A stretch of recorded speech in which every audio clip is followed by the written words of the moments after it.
that sort of circumstance, the entire European economic and social model goes away in a very, very short period of time.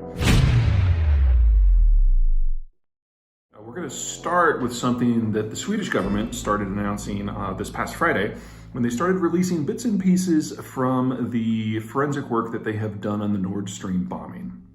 Now, Nord Stream is a natural gas pipeline that goes under the Baltic Sea from the Russian mainland to the German coast. And when it was operating, it was providing the German economy with 40% of their natural gas usage. And without it, we are talking about the beginning of the end of Germany as an industrial power.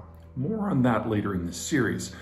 But the new news is that the Swedes have identified the type of explosive, and they've actually gotten samples from within the pipeline, which means that they've got their nose so far deep into where the evidence would be that they know exactly who did it and how. For weeks, Sweden has been unofficially pointing the finger at Russia. Sweden has by far the most capable navy on the Baltic Sea. Sweden has by far the most advanced sonar and forensic capability in the area.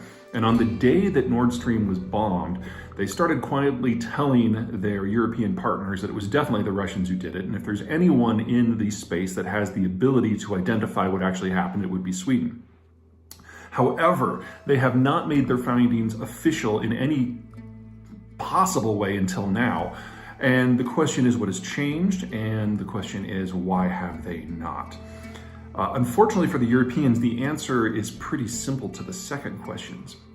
If they admit that the Russians are deliberately destroying critical European infrastructure, then that requires action. It, in the parlance of the United States, makes Russia a state sponsor of terrorism. And countries that kind of fall into that category, you don't trade with. And this, at least at this moment, has not been an option for the Europeans at all. Even with Nord Stream offline, Russia remains the number 3 supplier of natural gas to the continent. It is the number 1 source of the inputs that allows the Europeans to make fertilizer or to smelt aluminum. This is the raw material that goes into their steel. This is the raw material that goes into their copper. This is the raw material that goes into the European semiconductor sector. This is timber. You remove all of that from the European system, and there is no way you don't have something that is at least as bad as the 2007 to 2013 financial crisis in the Europe space. This is the kind of thing that would trigger a recession that it's very possible that the Europeans wouldn't recover from, because we are well past the point where Europe was a net consumer of goods. Europe has aged. The demographics of the continent are sharply terminal, and it has far more people in their 60s than their 50s, than their 40s, than their 30s. So the business model for Europe today is to take raw materials from somewhere else, metabolize them into finished goods, and then export them into markets that can actually consume. Without the Russians, they lose that first step, and the entire economic model goes away. Now, the sanctions that the Europeans have put on the Russians to this point were done with this in mind. The whole idea was you phase things out over months or even years, so that the European system has a chance to adapt, to either get new suppliers or more likely go through some very significant economic restructuring, so that on the other side of this, the Europeans aren't nearly as dependent upon the imported materials no matter where they came from. The Nord Stream investigation threatens to throw that all into a tizzy, because if the Swedes actually do come out and provide the proof that everyone seems in Europe to know that the Swedes have, then all of a sudden everybody has to make some very specific decisions. And even if the Europeans don't do it, with that evidence out there, the Americans, under existing law, really don't have much of a choice. And then the Americans will have to stop trading with any country that is still trading with the Russians. And in that sort of circumstance, the entire European economic and social model goes away in a very, very short period of time. This is one of those situations where the truth will not set you free, but the truth appears to be about to come out.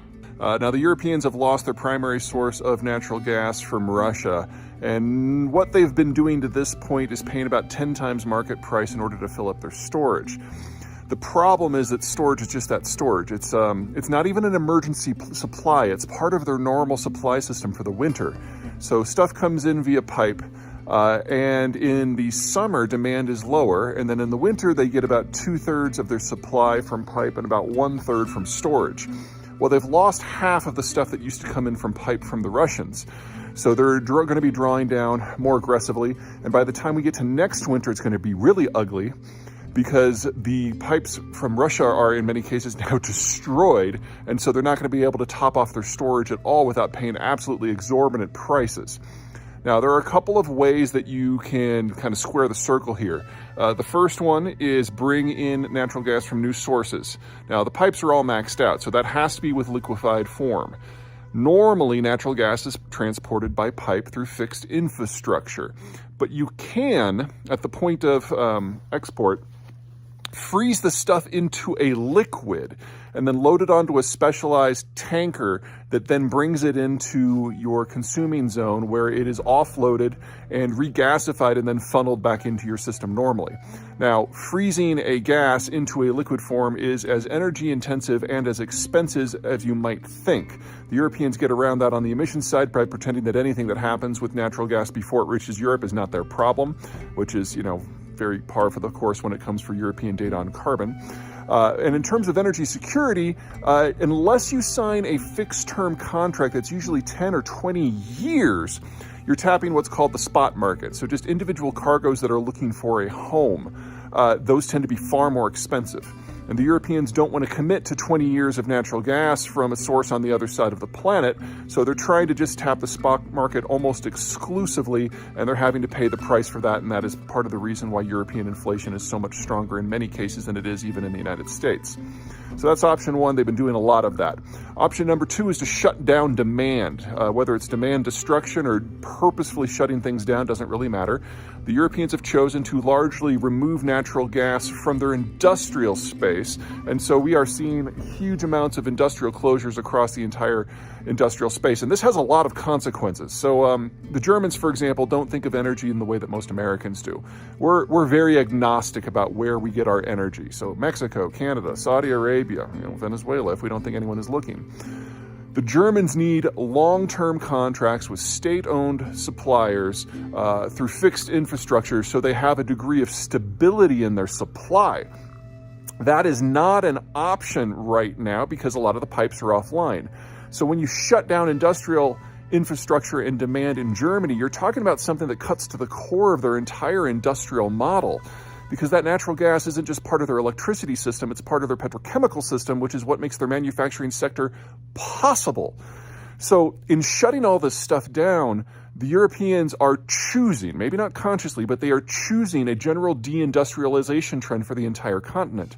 No one is making nitrogen-based fertilizer in Europe anymore. No one is smelting aluminum anymore. A lot of the steel foundries are shutting down.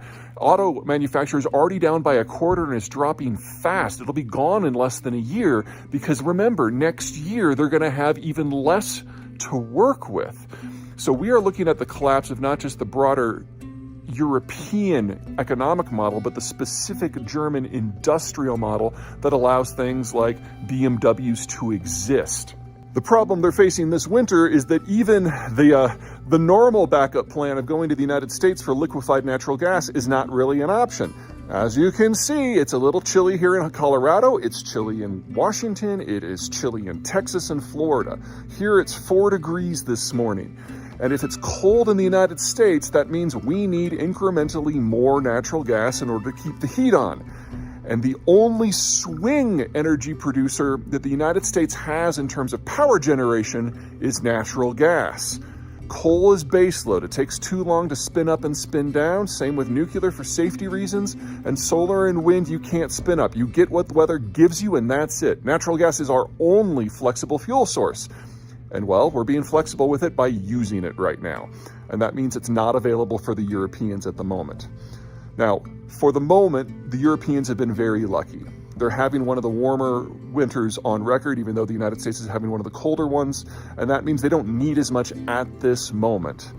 But always remember, bottom line, the infrastructure that allowed the Europeans to get to this level of storage and have this degree of supply is no longer there. So next winter is going to be far tougher. And this winter, even with high storage levels and record low temperatures and a lot of demand shut in, this is already the highest electricity and natural gas prices the Europeans have on record.